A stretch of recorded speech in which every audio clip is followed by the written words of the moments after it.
ఇండస్ట్రీకి నేను back bone అంటే చిరంజీవి గారు మనకు వచ్చింది 150 సినిమాలు ఇప్పుడు వరకు ఆయన తీసారంటే అదే 150 అబోవ్ సినిమాలు ఆయన తీసారంటే అది ఆయన గొప్పతనం అనుకోవాలి. ఇంకోటి ఏంటంటే ఆయన తీసినట్టు వేరే హీరోలు ఎవరు రికార్డ్ క్రియేట్ చేయలేకపోయారు.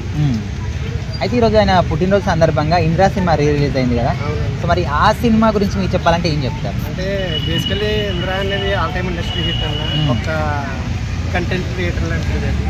పైగా ఈ రోజు నేను ఇంద్రా సినిమాకి వెళ్దాం అనుకున్నాం కానీ వెళ్ళకపోయాను. శంకర్ ఎంబీబీఎస్కి వెళ్ళాను. ఎందుకంటే ఇప్పుడు రీ రిలీజ్లో అందరూ ఎక్కువగా ఎంటర్టైన్మెంట్ మీమ్స్ గట్రా ఫాలో అవుతున్నారు కాబట్టి నాకు ఇంద్రా మీద కొంచెం ఎంబీబీఎస్ చూడాలనిపించింది.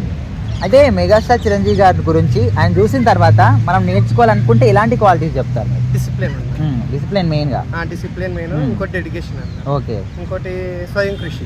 ఓకే. గుంటూరు కారంలో అని చెప్తాడు కదా, మనంతా ఆల్దేవంగా చూసి రాబోయాం స్వయం కృషి చిరంజీవి అని అంటారు కదా. సో ఇప్పుడు మెగాస్టార్ చిరంజీవి గారి బర్త్డే రోజు ఇంద్రా సినిమా రిలీజ్ అయింది కదా. అవునండి. సో మరి సెప్టెంబర్ 2 కి పవన్ కళ్యాణ్ బర్త్డే. గబ్బర్ సింగ్ అన్న, గబ్బర్ సింగ్ నాకు ఆల్రెడీ ఈ రోజు 22 ఆగస్టు బుక్ మై షోలో ఓపెన్ చేస్తానన్న. టికెట్స్ ఇంకా ఓపెన్ అవ్వలేదు అన్న, దానికోసమే వెయిటింగ్. సో మరి ఈ రోజు అయితే ఈ ఒక వేరే లెవెల్లో రచ్చరచ్చ జరిగిపోయింది మొత్తం థియేటర్ల దగ్గర. సో మరి సెప్టెంబర్ 2 కి ఏ విధంగా అనుకుంటున్నారు? ఒకటి రీ రిలీజ్ స్టార్ట్ చేసింది అయితే ఆ టైప్ లో రిలీజ్ చేశారన్న. దాని తర్వాత రీ రిలీజ్ బాగా క్రేజ్ వచ్చింది ఏ సినిమా కంటే జల్సా కన్నా. జల్సా తర్వాత అది అయిపోయిన తర్వాత ఖుషి వచ్చింది. ఇప్పుడు ఖుషిని ఎవరో బీట్ చేయలేకపోయారు.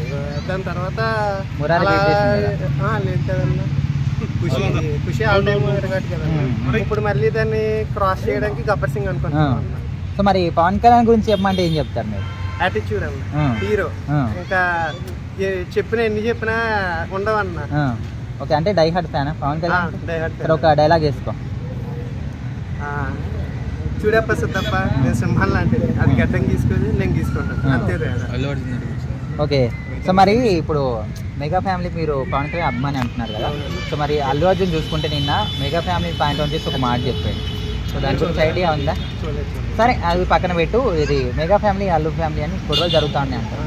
మరి అది ఎంతవరకు నిజమో కరెక్టే అంటారా? మీ అభిప్రాయం? అంటే కొన్ని అయితే రొమ్మస్ వస్తున్నాయి అన్న, కొన్ని ఏమో నిజాలు అనుకుంటున్నారు. మరి అది ప్రజలు అర్థం చేసుకునే బట్టి ఉంటుంది. సోమవారం అట్లా అంటే ఇప్పుడు వాళ్ళిద్దరు ఫ్యామిలీస్ చాలా మంది గొడవలు అవుతున్నాయి అసలు అని అంటే చాలా మంది వస్తున్నాయి. ఓకే. కాకపోతే అది ఎంతవరకు నిజం అంటారు మీరు? ఒకవేళ నిజం అయితే ఎవరిది తప్పు ఉందంటారు? నిన్నే ఆలోచన చెప్పాడు కదా, ఇది నా వాళ్ళు, నా ఫ్యామిలీ ఫంక్షన్, అది నా ఫంక్షన్, నా అనుకున్న వాళ్ళకైతే నేను వెళ్తానని డైరెక్ట్ నిన్నే ఆప్షన్ చేశాను కదన్నా. అంటే తన ఫ్రెండ్ కోసం తను వెళ్ళాను అంటున్నాడు. కానీ ఓ పక్కన చూడాలంటే అపోజిషన్ టీం పార్టీ వాళ్ళు కూడా వీళ్ళకి ఉన్నారు కదన్నా. అలాంటి టైంలో నాకైతే కరెక్ట్ కాదు అనిపించింది. సో ఓవరాల్గా మెగా ఫ్యామిలీ గురించి చెప్పాలంటే చిరంజీవి గురించే కాదు, మొత్తం మెగా ఫ్యామిలీ గురించి చెప్పాలంటే ఏం చెప్తారు? ఒక మాట.